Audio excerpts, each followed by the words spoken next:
Արման Աբովյան, հիշում եք այդպիսի քաղաքական գործիչ կար, հիմա էլ կա,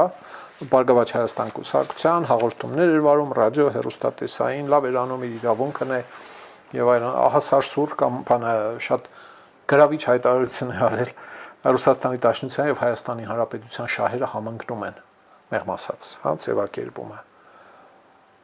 Ես չգիտեմ ինչ են, էլի, այս մարդիկ ինչ հոգեվոր սնունդ են ստանում, էլի, բացի փակ զրույցները, էլի, որ համենք իրար հետ։ Ինչի Բելարուսի շահերը չեն համընկնում։ Պարոն Ծառուկյանը կնեղանա։ Պարոն Աբովյանին պետք է ասել, որ հաջորդ անգամ օգտագործելիս պետք է ասել Ռուսաստանի Դաշնության, Հայաստանի Հանրապետության եւ Բելարուսի շահերը խստորեն համընկնում են։ Այստեղ ես հարց ունեմ, էլի։ Այն Շոյգու կոչեցյալը, որ ասում էր մենք Ադրբեջան, Թուրքիայի հետ հրաշալի գործողություն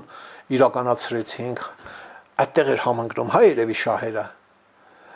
Այն որ 2-3 անգամ հարձակվեցին Հայաստանի վրա Ադրբեջանից,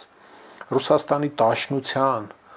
Մերձավոր Դաշնակից, Հայաստանի Հանրապետության ինքնիշխան տարածքներից հողեր կրավեցին 240, 50, 70 կիլոմետր քառակուսի։ Այդտեղ էին համընկնում, հա, լուրջ եք ասում։ Այս որտեղ են համընկնում։ Այ հողերս այդպիսի համընկումների վրա, սա մի փոքրիկ ռեպլիկ ընկերներ ներող կլինեք, չդիմացա ես այդ հատվածում, հա։ Սիրելի ժողովուրդ, խնդրում եմ լայքել եւ բաժանորդագրվել ալիքը։